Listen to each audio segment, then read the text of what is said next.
How do you get to the point where you drop a 1,000-pound boat off of an engine hoist?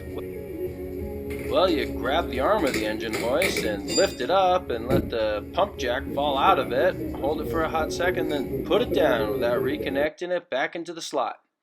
A little bit more work, get everything dialed in, and wait until your buddy Jeff starts pumping on it.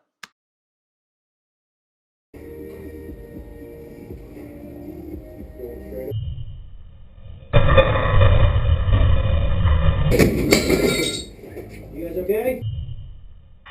Don't worry, nobody got hurt.